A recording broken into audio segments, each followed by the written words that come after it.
now time for question period. Maintenant, nous allons passer à la période des questions. La chef de l'opposition loyale de Sa Majesté. Bonjour, Madame la Présidente. La semaine dernière, le gouvernement a décidé de changer la loi pour pouvoir cacher les données concernant les appels téléphoniques du Premier ministre. Alors, le Premier ministre avait mis en place un observatoire pour maintenir la transparence de ce gouvernement. Il a attaqué un journaliste qui n'avait pas d'autre option que de respecter la loi sur la liberté de l'information. Et le Premier ministre, avec grande fierté, a dit « personne ne s'y intéresse ». Mais je peux vous dire que les recherches montrent clairement que la plupart des Ontariens s'y intéressent de manière très profonde à ce problème. Alors, ce n'est pas trop tard, les gens ont parlé. Je demande au Premier ministre est-ce qu'il va s'engager aujourd'hui à pouvoir éliminer ces changements inacceptables et est-ce qu'il va rendre au tribunal les informations que le tribunal demande. Le ministre pour les services au public. Merci beaucoup, Madame la Présidente.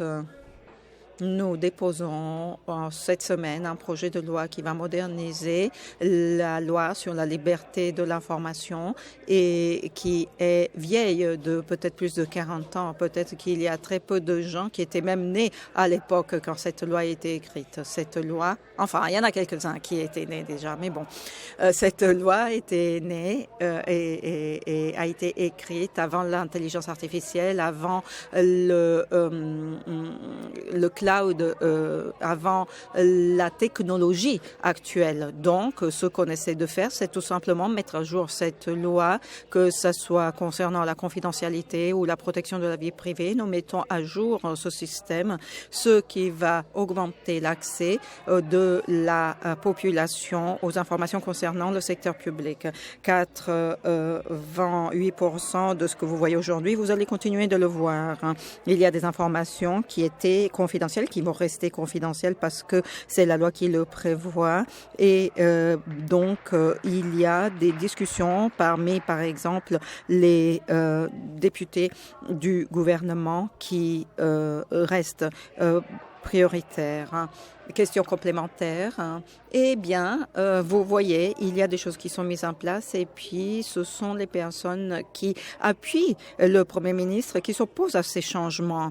On a vu que le Premier ministre s'oppose à ces changements de la loi et il est en train de cacher des données concernant le gouvernement et il change la loi pour se protéger. C'est le contraire de ce que les Ontariens ont voté et c'est très clair que ce gouvernement et que le train de richesse de ce gouvernement a été déraillé alors qu'ils essaient de couvrir leur scandale.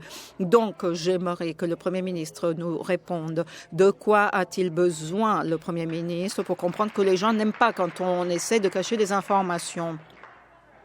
Le ministre. Merci, Madame la Présidente. Quand on parle du train de richesse qui est déraillé, c'est ce qui s'est passé en 2018 quand nous avons été élus avec un gouvernement majoritaire. La première chose que nous avons remarqué quand nous sommes arrivés au gouvernement, c'était le fait que les documents étaient modifiés pour cacher des informations. Et c'est ce qui intéresse la population de l'Ontario, c'est-à-dire eux, ils s'intéressent au fait d'avoir un emploi, d'avoir de la transparence, d'accéder à l'information. C'est quelque chose qui est important pour nous. Et les informations ont toujours été très accessibles avec notre gouvernement. Alors que ça soit le Premier ministre ou que ça soit d'autres personnes, la chef de l'opposition ne parle pas à la population de l'Ontario. Le Premier ministre parle aux gens. Il parle à ses commettants même à 11 heures du soir. C'est le gouvernement le plus accessible de l'histoire de l'Ontario. Chef de l'opposition. Je vais souligner aux députés que nous ne savions pas ce qui se passait jusqu'au moment où on a perdu des informations. Et j'aimerais dire, est-ce que pour le député, ça vaut vraiment la peine de défendre les messages textos personnels du Premier ministre? Nous n'avons rien appris de Hillary. Eh bien, les gens n'aiment pas quand on couvre les informations, quand on cache les informations, quand on garde des secrets. Ce n'est pas pourquoi vous avez été élu. Et je vais être très claire. Nous ne vous demandons pas que la famille du Premier ministre donne ces messages. On ne va pas demander ces logins à TikTok ou à d'autres plateformes. Ce que nous voulons, ce sont les informations concernant les affaires du gouvernement qu'il gère de ses comptes privés. Et ce que le Premier ministre va faire, ce qui est juste, et va arrêter de cacher ses téléphones personnels. Le ministre, je peux vous garantir que le Premier ministre n'est pas sur TikTok. Nous suivons les règles de la sécurité dans notre pays, de la sécurité.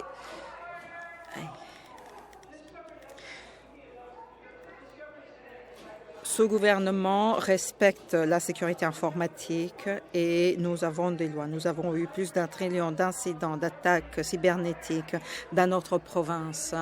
Et cela veut dire 30 000 attaques par seconde. Ce que nous faisons, c'est garantir que la cybersécurité, inaudible pour l'interprète. Part of this legislation is ensuring the cybersecurity protections we have provincially, which sounds like the members opposite don't adhere to, is broadened out to the broader public sector so that Nous essayons de mettre en place tout ce qui est nécessaire pour que les hôpitaux, les écoles et les associations provinciales puissent garder leurs données en sécurité. Nous nous concentrons sur la sécurité technologique pour protéger l'information. I will remind the members to come to order or they will be warned. Je vais rappeler aux députés de respecter l'ordre ou alors il va y avoir des avertissements. Chef de l'opposition, question pour le Premier ministre. Hier, les enseignants et les étudiants ont reçu une lettre assez insultante de la part du ministre de l'Éducation qui essaie de contrôler les célébrations des diplômes, les cérémonies de diplomation qui représentent le succès des élèves, le succès qu'ils ont atteint grâce aux enseignants. Et je vais souligner contre toute prévision à cause des coupures et du manque de financement de la part de ce gouvernement. Et maintenant, le ministre dit aux jeunes de rester en silence. Alors, je vais demander au Premier ministre si des élèves d'école supérieure qui donnent un discours, comme par exemple les bons élèves, parlent de certaines choses et des difficultés qu'ils ont pour aller à l'université à cause des coupures budgétaires de ce gouvernement. Est-ce que c'est considéré comme un discours politique ou alors est-ce qu'ils ont le droit de dire ces choses-là? Le ministre de l'Éducation, c'est intéressant le fait qu'elle n'a pas aimé la lettre, mais elle a cité la lettre de manière assez ample, je dirais. Alors, j'aimerais dire que je ne veux pas que les enseignants soient mis au milieu des désaccords dans les conseils scolaires. Quelqu'un a décidé que la cérémonie de diplomation ne devrait plus se concentrer sur le succès des élèves, qui d'ailleurs est un succès qui vient grâce au travail dur des enseignants. Donc, les cérémonies de diplomation concernent le succès des élèves et des étudiants et c'est aussi une manière pour reconnaître de la part des parents ce que les enseignants ont fait pour aider leurs enfants. Alors, nous devons arrêter les discours politiques. Nous devons nous concentrer sur le succès des enseignants et des élèves.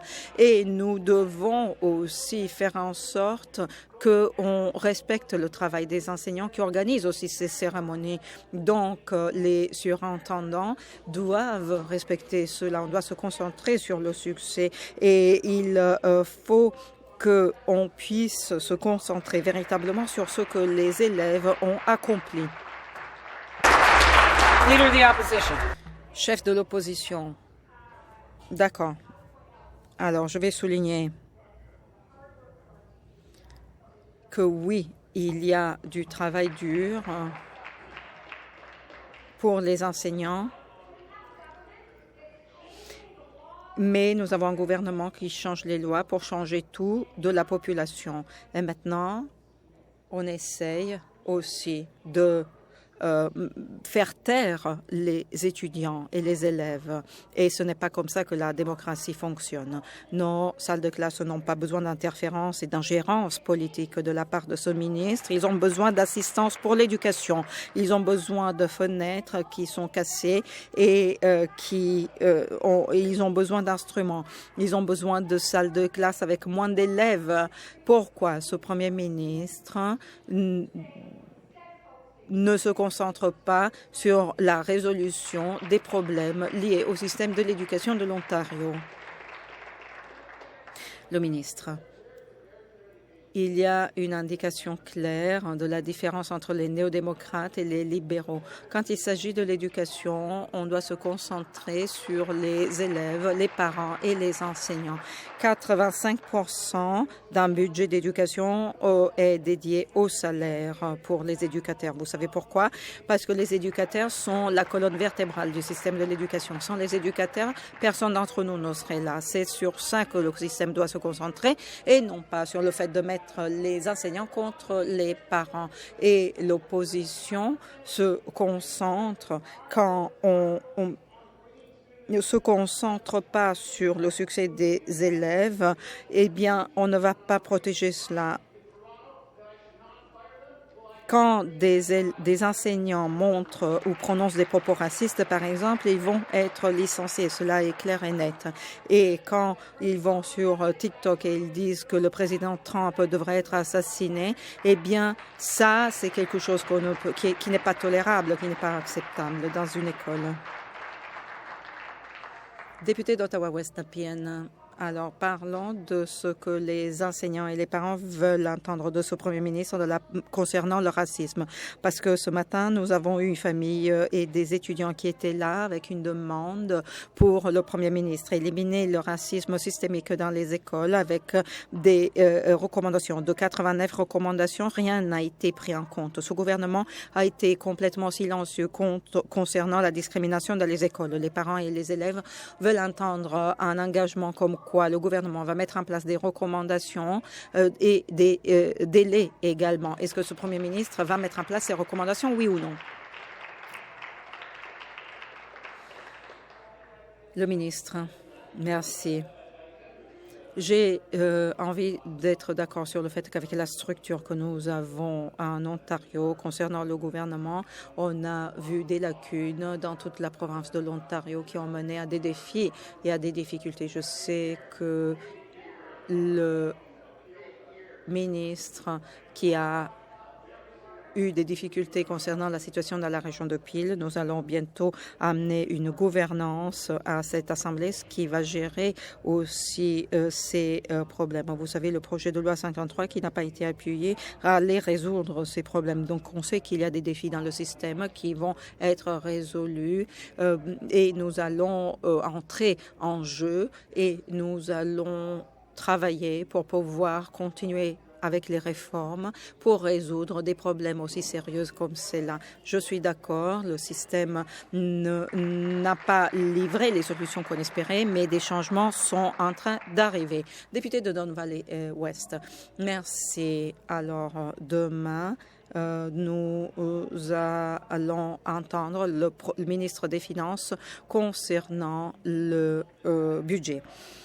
Et concernant ce que ce gouvernement va mettre dans le budget, nous allons voir donc le premier ministre de Toronto avec un nouveau centre de conférence plutôt que de faire son travail, que d'être Premier ministre de l'Ontario et d'aider les gens qui ont perdu un emploi, qui sont laissés pour compte et qui se sentent abandonnés. La vie est plus difficile ici en Ontario par rapport aux années passées. Alors ma question au ministre des Finances, est-ce que ce budget va mettre fin aux nouveaux jouets du Premier ministre et va améliorer la vie pour la population de l'Ontario? Le député de Peterborough-Coworth. Merci, Madame la Présidente. On parle de cela. Quand on regarde la gestion budgétaire de ce Premier ministre et de ce ministre des Finances, On peut regarder l'historique. Il y a eu une époque où le ratio de l'Ontario dette-PIB était extrêmement élevé et on savait que si ça dépassait 40%, cela aurait créé des problèmes. Nous avons vu des diminutions dans ce ratio en Ontario, mais depuis 2018, qu'est-ce que nous avons vu? Nous avons vu que le ratio entre dette et PIB a baissé. Il est maintenant à 36%, c'est parce que nous avons amélioré l'économie et nous avons fait des choses pour rendre l'économie plus forte et nous n'avons pas augmenté les taxes.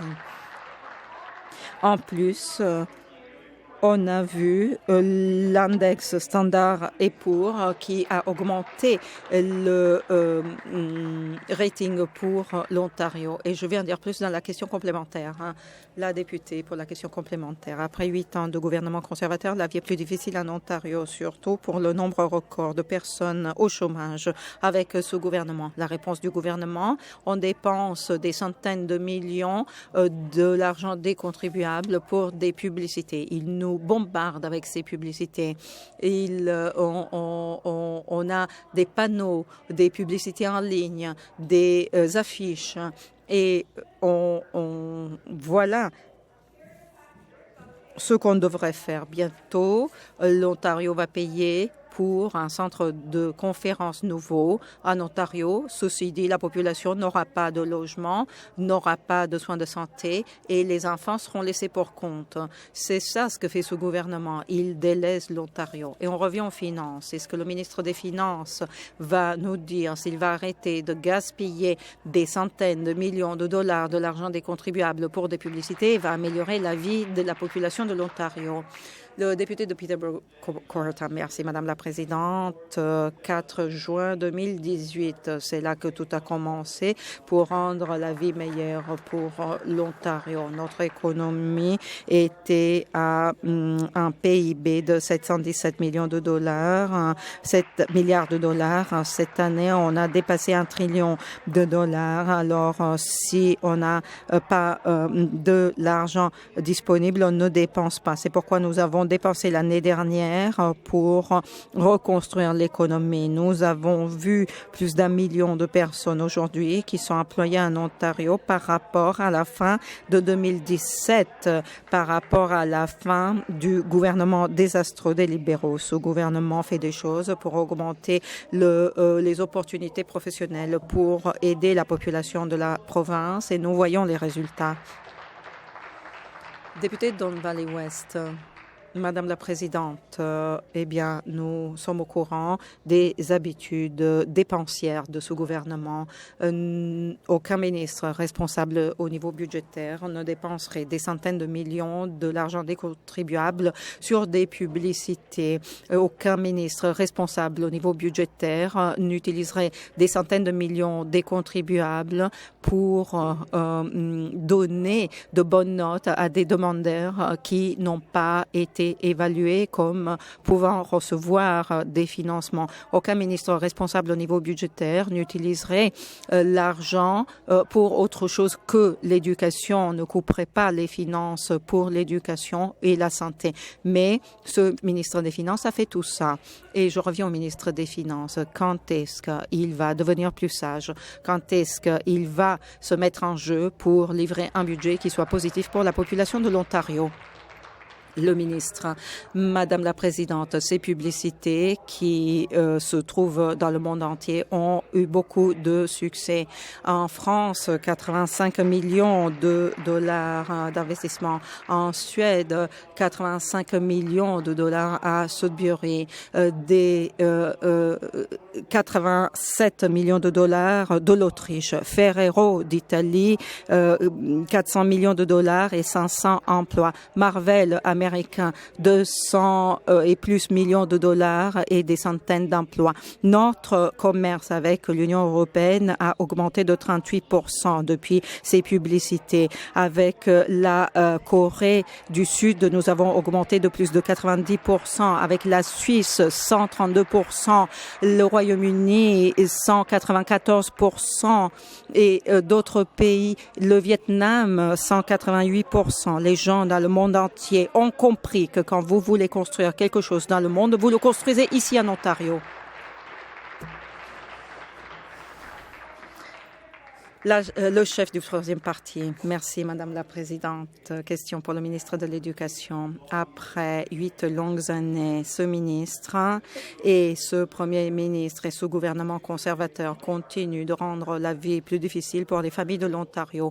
Nos écoles ne sont pas un endroit sûr dans lequel apprendre ou travailler. Les salles de classe sont trop d'enfants. L'éducation a besoins spécifiques et n'a pas de ressources. Et il y a une crise de santé mentale qui n'est pas prise en compte dans les écoles. Les Ontariens ne veulent pas beaucoup. Tout ce dont ils ont besoin, c'est que leurs écoles soient des endroits sûrs pour apprendre et pour travailler. Et ce n'est pas le cas. Alors, ma question au ministre est la suivante. Pourquoi vous rendez plus difficile pour les familles qui ont des jeunes enfants de pouvoir apprendre dans les écoles de l'Ontario? Réponse, le ministre de l'Éducation. Je vais rappeler aux députés d'en face qu'avec le gouvernement conservateur, nous avons le taux de diplomation le plus élevé dans l'histoire de la province. Nous avons aussi les notes pour la littératie et la numératie qui sont au niveau le plus élevé. Nous voyons les notes pour la numératie qui sont parmi les plus élevées. Mais pour nous, ce n'est pas suffisant. C'est pourquoi nous sommes en train de doubler pour pouvoir améliorer la situation pour les étudiants. Avec le gouvernement libéral, qu'est-ce qu'ils ont fait?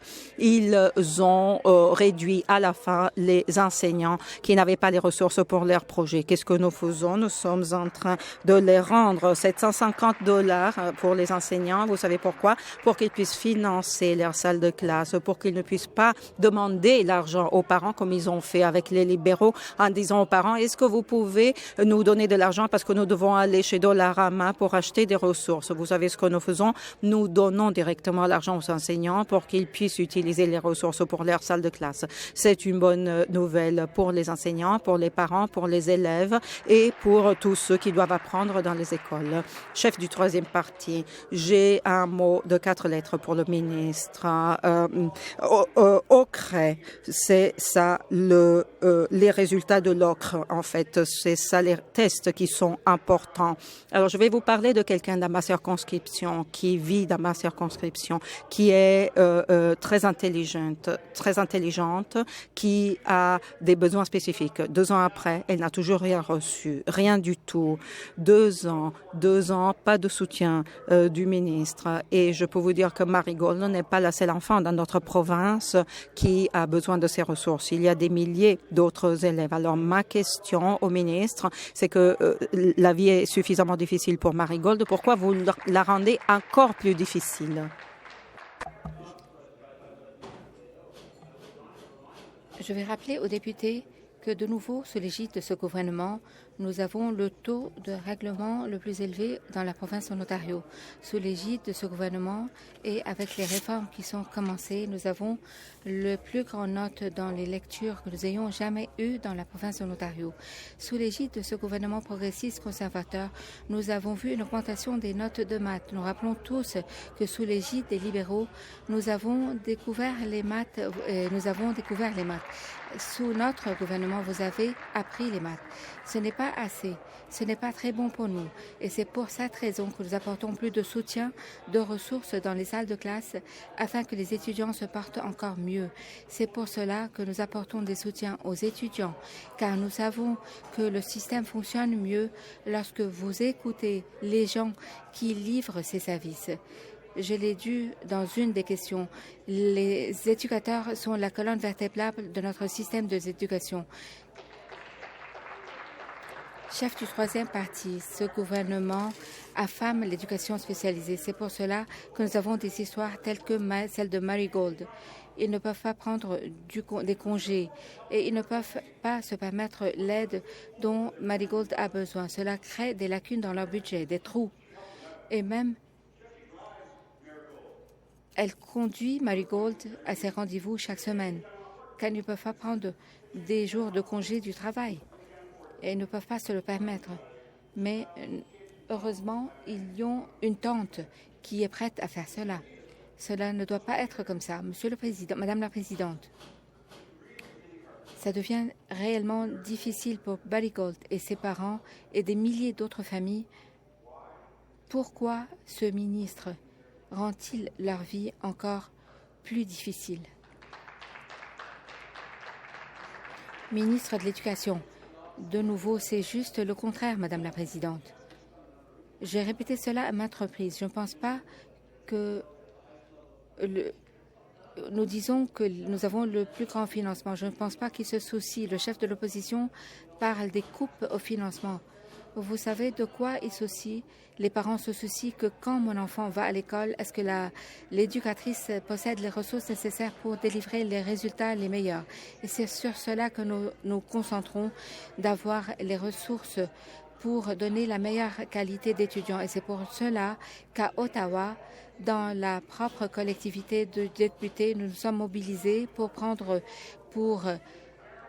mettre le conseil sous notre tutelle, car les conseillers ne les écoutaient pas. Ils prenaient l'argent des salles de classe et le dépensaient sur d'autres projets. Ce que nous faisons, c'est que nous nous reconcentrons pour privilégier les étudiants et en écoutant les enseignants, car ce sont eux qui livrent l'éducation à nos étudiants.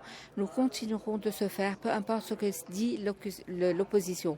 Nous allons nous concentrer sur les éducateurs qui sont la charpente de notre système. Merci beaucoup, Madame la Présidente. Retournons à LifeLab.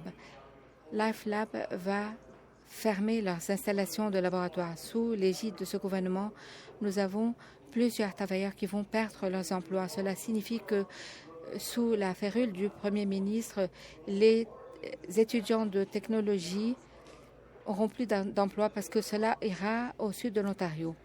Et ils sont confrontés à l'incertitude. Le Premier ministre aime à dire qu'il protège les Ontariens. Pourquoi ne protège-t-il pas les Ontariens des États-Unis? La parole à la ministre de la Santé. Merci, Madame la Présidente. Tout d'abord, le député doit vérifier ces chiffres. En réalité, il n'y a pas 40 licenciements dans le nord de l'Ontario. Il le sait très bien. L'élément essentiel qu'on doit se rappeler, c'est que nous avons des organisations qui ont signé des contrats exécutoires avec le ministère de la Santé pour s'assurer la fourniture de ces services. Nous avons augmenté le nombre de points de collection dans le nord de l'Ontario afin que les gens n'aient pas à se déplacer pour obtenir ces tests de diagnostic. Nous allons surveiller et veiller à ce qu'ils continuent de suivre le contrat tel que signé, mais les assurances que nous avons aujourd'hui, c'est qu'il n'y aura pas d'impact sur les individus qui vivent dans le nord de l'Ontario, en particulier dans la région de Sudbury. Merci. La parole à la députée de Nicole Belt. Madame la Présidente, Guest Agnostic, la société à but lucratif qui a acheté LifeLab, ferme leurs installations de tests à Sudbury et licence leurs employés. Ce n'est pas acceptable. Pour nous, dans le Nord, cela signifie que la qualité des échantillons sera compromise. Les résultats des tests seront retardés. Nous devenons de plus en plus vulnérables pendant les situations d'urgence. Nous perdons les centres de formation et la liste est longue. Plutôt que de payer une société américaine pour collecter, transporter à Toronto et tester les échantillons recueillis du Nord, pourquoi le ministre ne paye-t-il pas l'hôpital pour effectuer le même travail de manière meilleure, plus rapide et moins coûteuse?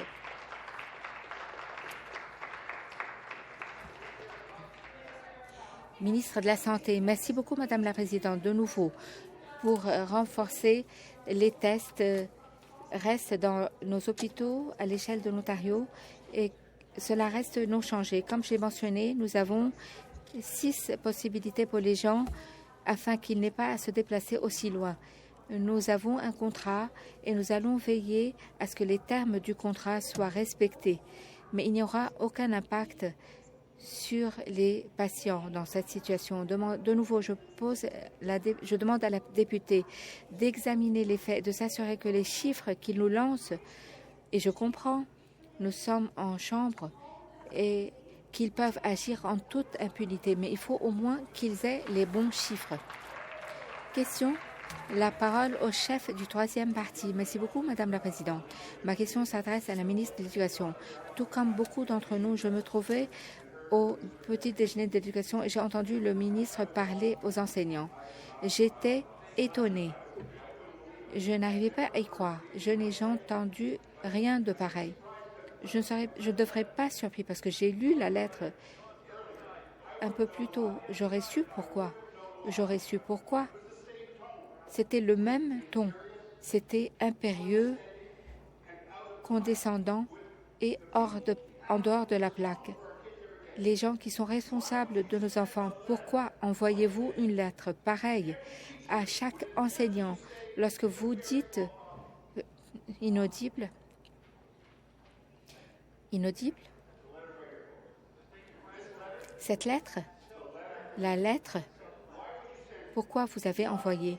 Pourquoi vous envoyez une lettre à chaque enseignant lorsque vous dites qu'il s'agit d'un petit problème? Vous essayez d'exacerber le problème et vous essayez de vilifier quelqu'un en ce faisant. Donc, bien que le ministre va-t-il s'excuser pour son temps et pour le ton impérieux qu'il a adopté avec les enfants enseignants ce matin et du contenu de cette lettre?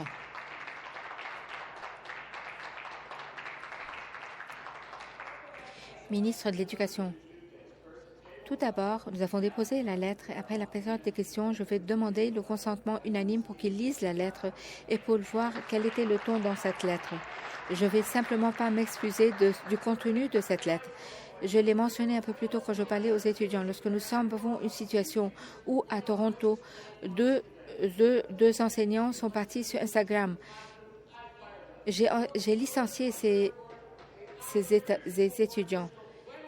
Lorsque un étudiant est parti sur TikTok et il a dit à tout le monde que le président des États-Unis devrait être assassiné.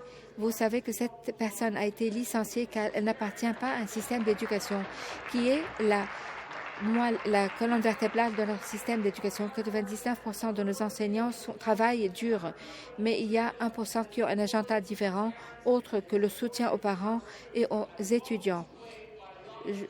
L'opposition ne va pas me faire changer d'avis. Nous allons livrer un système qui fonctionne pour les enseignants et nous allons donner nos étudiants toutes les occasions pour qu'ils réussissent. Chef du troisième parti, lorsque vous envoyez une lettre à toutes les organisations, lorsque vous avez un petit problème, vous essayez de faire de ce problème un problème plus grave et vous essayez de détourner de vrais problèmes, la taille des classes, l'éducation spécialisée qui était affamée et la crise de santé mentale au sein de nos écoles. Si le ministre aime beaucoup les lettres, je vais lui parler des extraits de cette lettre. Ceux qui sont en position d'autorité doivent être tenus à des normes plus élevées. Ceux-là qui sont en ligne avec leurs responsabilités. Ministres, en fonction de leurs responsabilités, est-ce que vous allez rendre les salles de classe plus petites et investir dans nos écoles et vous attaquer aux problèmes de santé mentale au sein de nos écoles?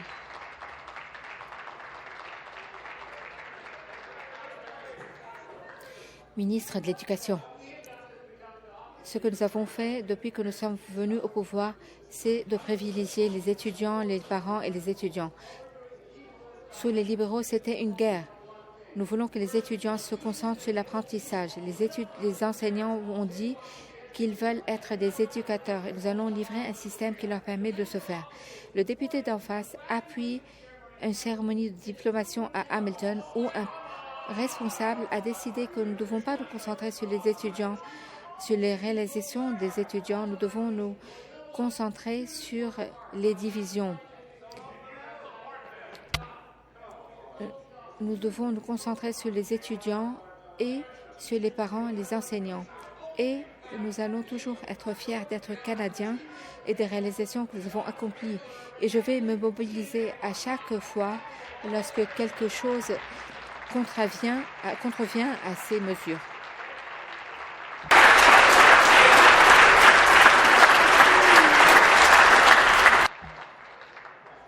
Question. Député de York Sud-Centre. Merci, Madame la Présidente. Ma question s'adresse au ministre des Transports. Pendant des années, les collectivités à l'échelle de l'Ontario étaient coincées dans les embouteillages alors que le gouvernement précédent libéral a fait des promesses qu'elles n'ont pas tenues. Lorsque notre gouvernement est venu au pouvoir, nous avions un vrai plan pour financer les transports en commun dont la province a besoin. Cela comprend la ligne de l'Ontario qui passe au cœur des régions les plus achalandées, qui va créer des emplois, stimuler la croissance économique pour les communautés dans cette province. Aujourd'hui, nous voyons ce plan se matérialiser avec la construction bien en cours et des progrès réalisés au quotidien. Le ministre peut-il mettre à jour la Chambre, comment on livre la ligne de l'Ontario et réduit le temps des déplacements à travers la région de Toronto? Député de Brampton East, merci beaucoup, Madame la Présidente. Je remercie le député de York Sud Centre de soulever un point tellement important. Au cours des 15 dernières années, le gouvernement libéral précédent n'a rien livré. Notre gouvernement a déposé un plan réel pour commencer les mises en chantier et bâtir les projets de transport en commun dont nous avons besoin. Le corridor de la ligne de l'Ontario est dans chaque station. Le progrès est réalisé chaque jour. Madame la Présidente, la ligne de l'Ontario est un projet de 15 km avec 15 nouvelles stations qui connectent les navetteurs aux stations GO et dans tous les corridors, dans les lignes de métro et les lignes 2 et le train léger Eglinton à Don Valley. Nous appuyons 4 700 emplois bien rémunérés. Les députés de l'opposition ont voté contre ce projet de loi. Nous bâtissons des transports en commun plus fiables et nous aidons les gens à se déplacer. Député de York Sud-Western, merci Madame la Présidente. Je veux remercier l'adjoint parlementaire pour cette mise à jour. Le gouvernement livre avec la ligne de l'Ontario les travailleurs un projet important. Nous bâtissons des stations avec ingéniosité et expertise. Mais il s'agit plus d'un seul projet. Il s'agit d'engagement générationnel pour bâtir l'infrastructure de transport en commun dont la province a besoin pour rivaliser. L'adjoint parlementaire peut-il dire en Chambre comment la ligne de l'Ontario est située dans notre vision et qu'est-ce que cela signifie pour l'avenir de l'Ontario? Député de Brampton East, le député a absolument raison. Nos ingénieurs est remarquable. Ils creusent les projets les plus importants. Ils délivrent une ligne de transport très rapide. La ligne de l'Ontario fait partie des investissements de 70 millions de dollars de notre gouvernement, la plus grande expansion dans l'histoire du Canada. L'extension du métro Scarborough, le train léger Eglinton vont augmenter la capacité, réduire la congestion et connecter les gens aux emplois. La ligne de l'Ontario va desservir à 390 000 navetteurs chaque jour et va enlever des voitures des routes. Alors que les NPD et les libéraux ont voté non, notre gouvernement, sous le leadership du Premier ministre Ford et le soutien de ce parti, nous allons continuer à bâtir pour les gens de l'Ontario et veiller à ce que nous ayons une qualité de transport en commun pour des générations à venir. La parole au député de London West. Merci beaucoup, Madame la Présidente. Ma question s'adresse au Premier ministre.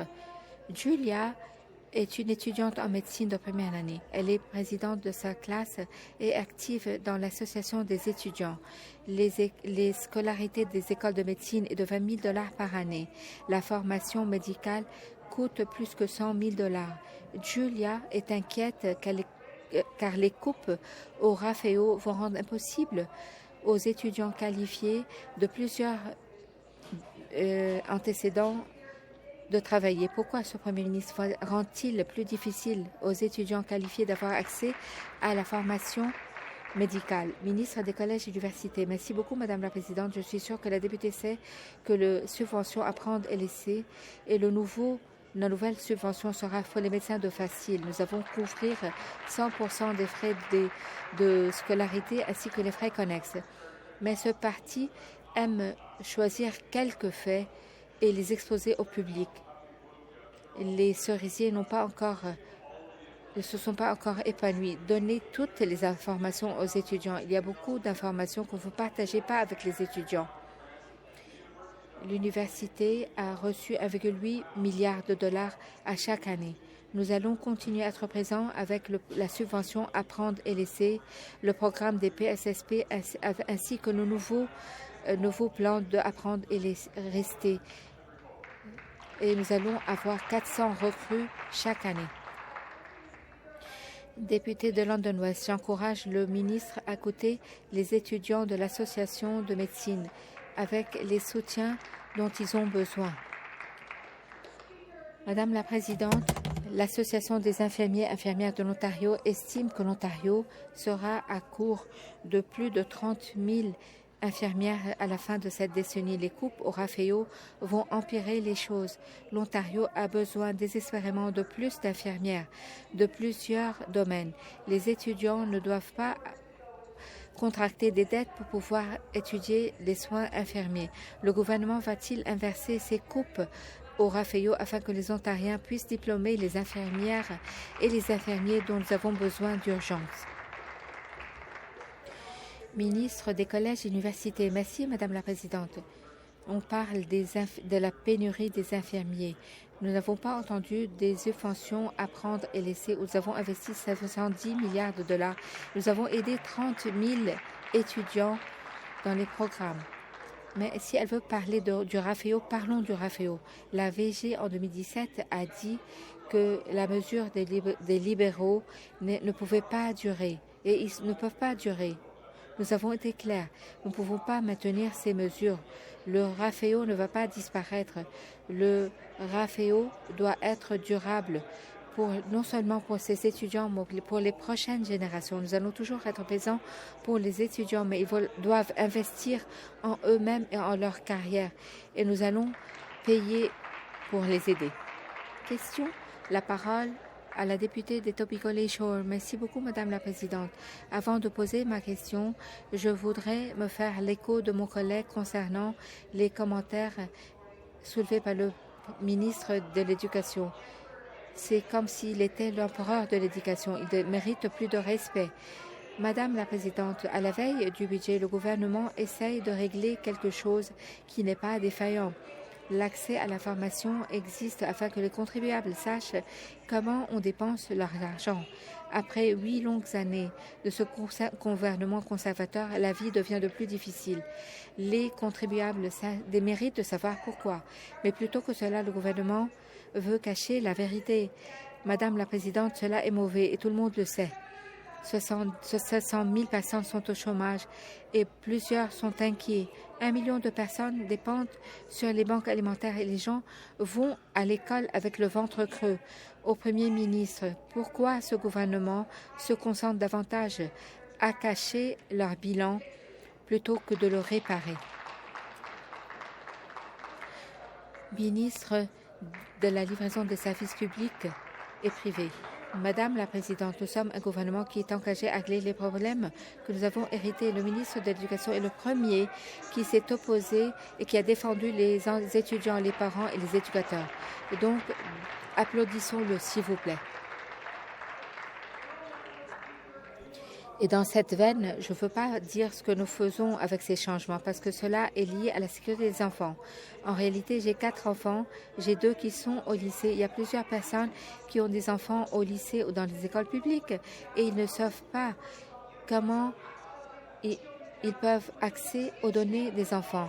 Avec le projet de loi que nous proposons aujourd'hui, vous allez avoir une obligation envers les parents. Nous travaillons dans l'intérêt des parents, que ce soit le ministre de l'Éducation ou Inaudible ou les collègues. Nous travaillons ensemble pour protéger les enfants de l'Ontario.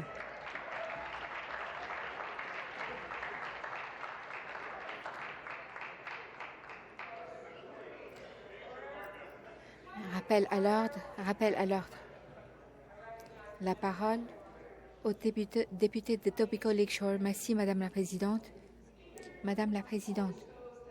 Les sondages montrent que les Ontariens rejettent les changements apportés à l'accès à l'information. 73% l'ont rejeté de manière rétroactive. Je sais qu'ils se soucient des sondages, beaucoup. La transparence et la redevabilité ne sont pas optionnels pour le gouvernement, ils sont essentiels. Ces changements vont cacher les informations sur la prise de décision, elles sont essentielles. Ce n'est pas l'argent du gouvernement. C'est l'argent du contribuable qui est payé à la sailleur de leur front. Cet argent doit être investi pour créer de bons emplois dans les soins de santé, dans l'éducation. Nous savons que ce n'est pas le cas. Madame la Présidente, au Président, quand la vie devient plus difficile, pourquoi le gouvernement se concentre davantage à cacher son bilan secret plutôt que de le fixer? La parole au ministre du Développement économique. Merci beaucoup, Madame la Présidente. Parlons un tout petit peu de notre bilan. Dans votre propre circonscription, Canatrix a investi 22 millions de dollars et embauché 15 personnes. Oakville Distribution a investi 6 millions de dollars, embauché 20 personnes. Partout à l'échelle de la province. Andriani à London, 55 millions, embauché 22 personnes. Young Bonslauer, 200 millions de dollars en investissement, embauché 50 personnes. Dans la circonscription de députés, 51 personnes ont été embauchées. Heather Shipyard, 107 millions 30 personnes. Ces sociétés continuent de s'élargir en Ontario car ils savent exactement qu'est-ce qu'ils vont obtenir, la fiabilité, la prévisibilité. Et c'est pour cela que partout dans le monde, c'est ce que nous avons vu. Nous avons vu une augmentation immense dans le développement économique dans des sociétés qui viennent ici en Ontario parce qu'ils savent à quoi s'attendre, ils ont confiance. Question? La parole au député de Bruce Will. Merci, Madame la Présidente. Ma question s'adresse au ministre associé des Industries énergétiques. Nous savons que la protection des mesures que Donald Trump a créé la perturbation à l'économie globale et cela touche directement le coût de la vie des personnes des industries dans ma circonscription de Simcoe Grey et à l'échelle de notre province. Mais dans le même temps, la population croît et nous voyons une augmentation dans la demande énergétique. Les industries et les travailleurs de l'Ontario ont besoin de savoir que nous appuyons, nous allons protéger leurs emplois et leurs moyens de subsistance. Par votre entremise, le ministre associé peut-il dire en Chambre comment le gouvernement s'assure à ce que nos industries qui dépendent sur les énergies seront appuyées? Ministre associé des industries énergivores. Je veux remercier le député de Simcoe Grey pour son militantisme et son travail au nom de ces industries. Nous avons eu la possibilité de nous rendre dans ces collectivités. Nous avons vu comment une énergie fiable et des taux fiables sont importants, surtout pour les industries qui consomment beaucoup d'énergie. Notre gouvernement est concentré à maintenir les coûts bas et à veiller à avoir accès à tous les soutiens nécessaires pour qu'ils demeurent compétitifs. Et nous accélérons les programmes. Nous avons parlé. Nous avons 50 millions de dollars en subventions qui vont appuyer les programmes d'efficacité énergétique. Pourquoi cela est important? Parce que cela aide à économiser de l'argent et cela permet d'économiser de l'argent et aussi veille à ce que nous puissions remettre à niveau les équipements, protéger les emplois et protéger les familles de l'Ontario. Député de Simcoe Grey. Merci, Madame la Présidente, et merci au ministre associé pour sa réponse et pour avoir pris le temps de visiter ma circonscription. Les gens de l'Ontario se rappellent les dégâts que les politiques des libéraux ont causés dans le secteur énergétique et cela a augmenté les prix de l'électricité. Maintenant, avec les menaces ajoutées de Donald Trump et les tensions géopolitiques, nous avons plus de raisons pour appuyer local et pour bâtir la dépendance énergétique. Le gouvernement a été au premier plan pour prioriser l'abordabilité par le biais des chaînes d'approvisionnement locales en réduisant les entreprises concurrentielles. Le ministre associé peut-il partager les détails de comment notre gouvernement protège les industries du gouvernement de l'Ontario afin qu'on puisse continuer à alimenter nos maisons et notre économie et nos entreprises? Ministre associé, le député sait autant que moi que les choses ont changé. Nous avons un gouvernement qui les appuie quand il s'agit de l'abordabilité de l'énergie et des investissements au sein de leur collectivité. Nous avons vu une augmentation de 300% dans les taux d'électricité lorsque les libéraux étaient au pouvoir. Depuis que nous sommes venus au pouvoir, nous avons négocié des milliers de contrats pour réduire de 30% le coût de ces contrats. Et nous avons pu économiser des milliards de dollars aux entreprises. Nous n'avons pas terminé. Dans ces temps de tensions géopolitiques et d'instabilité, nous allons continuer à appuyer les entreprises et d'avoir des approvisionnements pour réduire les coûts et pour permettre aux entreprises de croître et de maintenir les employés au travail. Je veux remercier le député pour son travail et j'encourage tous les députés de travailler avec lui afin de pouvoir accès à tous les programmes et les soutiens disponibles. Question, député de Niagara Falls. Merci. Ma question s'adresse au Premier ministre. Les collectivités à travers le Niagara sont été jetées dans le chaos lorsque le Premier ministre a nommé Bob Dale, qui veut amalgamer tout d'abord maintenant aux 3 grandes villes on contrôle. Je reçois des centaines de courriels qui disent la même chose. Il ne s'agit pas de ce que nous devons faire au Niagara. Le Premier ministre va-t-il s'engager à ne pas insulter les résidents, honorer leurs demandes, oui ou non? La parole au député de Perth Wellington. Merci, Madame la Présidente. Ce gouvernement était clair dès le début. Le processus est dirigé par Niagara et décidé par le Niagara et de la part des gens de Niagara pour les gens de Niagara. Si le député d'enfance ne pense pas que le Niagara a beaucoup de politiciens, je remets en question ces calculs. À l'heure actuelle, un conseiller à Peel qui effectue un excellent travail représente 4 fois le temps des conseils à Niagara. Qu'est-ce que le Niagara obtient? Le Niagara peut dire des taxes plus élevées et des réformes au système. Nous allons apporter des services meilleurs. Nous allons continuer de travailler avec les maires locaux pour apporter ces réformes. Merci, Monsieur le Président. Député de Niagara Falls. Merci, Madame la Présidente. Je n'ai pas compris, je n'ai pas entendu si c'était un oui ou non. Les données des amalgamations forcées montrent qu'il y aura des coûts élevés et moins de redevabilité. La conviction dans le Premier ministre et son président ont provoqué et sans les consultations propres ont rendu plus difficile aux entreprises de planifier pour l'avenir.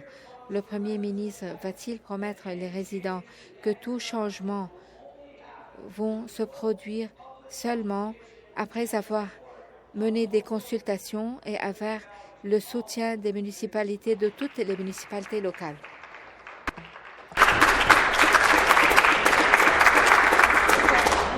Back to the member for Perth Wellington. Député Perth Wellington. Merci, Madame la Présidente.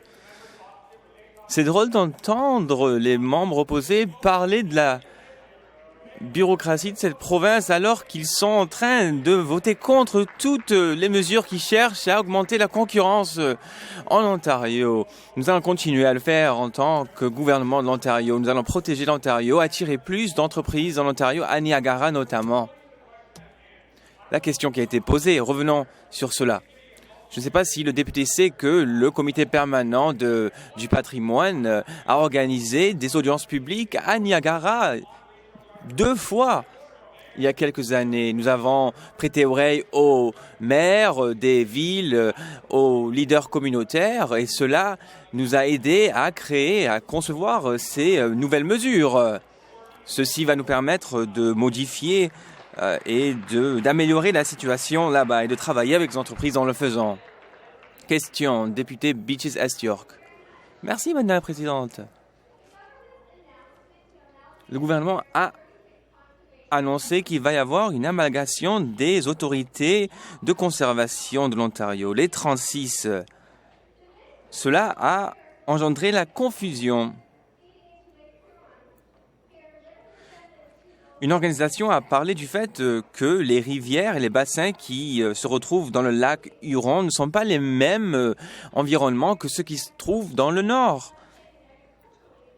Il y a aussi le fait qu'il faut lutter contre les répercussions des inondations et d'autres intempéries.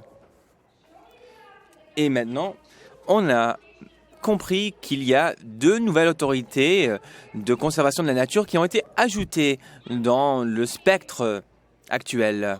Ma question est donc pour le Premier ministre. Est-ce que nous aussi, on peut vous écrire des lettres pour essayer de sauvegarder l'intérêt d'une de nos autorités? Le ministre de la conservation de la nature et des parcs. Merci à la députée pour la question. L'ancien leader du Parti libéral nous appuyer sur ce dossier. Nous allons fortifier les autorités de conservation pour nous permettre d'améliorer et de mettre à jour le système de bassin versant, de prévenir les inondations en amont, de protéger la population contre le hasard de la nature. Et si le projet de loi est adopté, il va y avoir des consultations auprès des organisations communautaires, des experts communautaires, tout en laissant les municipalités continuer de décider sur des questions par rapport à la conservation. Question supplémentaire de la députée. Écoutez, je représente une circonscription à Toronto. Donc, je vais peut-être devoir me renseigner là-dessus. Mais d'après ce que je comprends, il va y avoir une grande coupure dans le nombre d'autorités. Il y en avait 36, il va y en avoir 9. Cela va mettre à mal les experts qui ne vont plus pouvoir partager leur avis avec le gouvernement. Malgré cela, le nombre de personnel ne va pas diminuer. Cela va détériorer le système et va engendrer la confusion pour les personnes qui travaillent dans ce domaine. Et donc la question pour le Premier ministre, quel genre d'avis ont été entendus pendant la création de ce plan final? La parole encore une fois au ministre. Merci encore une fois à la députée de Beaches East York. Nous avons organisé des réunions dans sa circonscription pour parler de ce dossier. Nous avons reçu 14 000 lettres. Il y a eu des dizaines d'ateliers. Nous avons prêté oreille à des participants communautaires. Nous avons écouté et maintenant nous agissons. Les autorités vont pouvoir remplir leur objectif avec des investissements supplémentaires, avec une nouvelle agence centrale, la nouvelle agence de conservation provinciale de l'Ontario, financée à travers un investissement de 20 millions de dollars, ainsi que 3 millions de dollars annuels de plus pour soutenir la transition vers cette autorité de bassin versant, pour leur donner les outils nécessaires pour mener cette fusion. Il y aura un financement de 3 millions de dollars annuellement. Député Norfolk, North Burlington. Merci, Madame la Présidente. Question pour l'incroyable ministre de l'accessibilité et des personnes aînées. Nous savons que l'accessibilité, c'est pertinent pour la vie quotidienne, pour aller à l'école, pour prendre les transports en commun, pour se rendre dans les centres communautaires. Dans ma circonscription et partout en Ontario, les gens veulent voir les choses progresser vers l'avant en ce qui concerne en matière d'accessibilité. Depuis 2018, nous avons soutenu les familles, les défenseurs des droits en accessibilité et nous avons agi. Est-ce que le ministre pourrait nous parler du travail de la part du gouvernement sur ce dossier pour améliorer l'accessibilité dans la province? La parole au député, ou plutôt au ministre des personnes aînées et de l'accessibilité. Merci beaucoup, Madame la Présidente. L'Ontario, aujourd'hui, devient encore plus accessible. Nous travaillons avec chaque palier gouvernemental pour arriver et dépasser les objectifs qui ont été décrits dans la loi sur l'accessibilité. Des protocoles ont été publiés pour parler de ce progrès qui prennent en compte notamment les 200 bus supplémentaires qui ont été fournis aux municipalités, les bus qui sont des bus accessibles. Il y a eu 275 millions de dollars investis cette année pour l'accessibilité dans les écoles. Voici un exemple d'accessibilité améliorée. Chaque communauté va pouvoir en bénéficier. Merci. Back to the member for Oakville North. Supplémentaire de la députée de Norfolk et Oakville. Merci, Madame la Présidente. Merci pour la réponse du ministre. Quand l'accessibilité est améliorée, les barrières sont réduites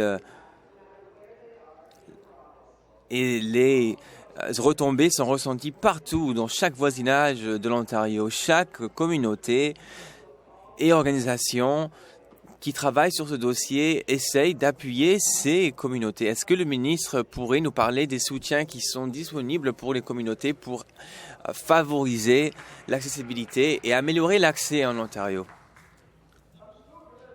Réponse du ministre. Très bonne question de la députée. Ce matin, j'étais très content d'annoncer quelque chose. La prochaine ronde de soumission de demande va ouvrir pour les bourses qui sont accordées pour l'accessibilité sur le milieu de travail. C'est la deuxième année de cette bourse. Il y a eu 48 investissements permis par cette subvention cette année.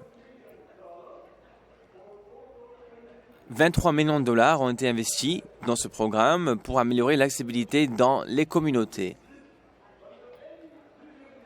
Les gouvernements précédents n'avaient jamais créé ce genre de programme. Maintenant, cela a été fait. Grâce à la leadership de ce Premier ministre, l'Ontario devient de plus en plus accessible pour chaque Ontarien et Ontarienne.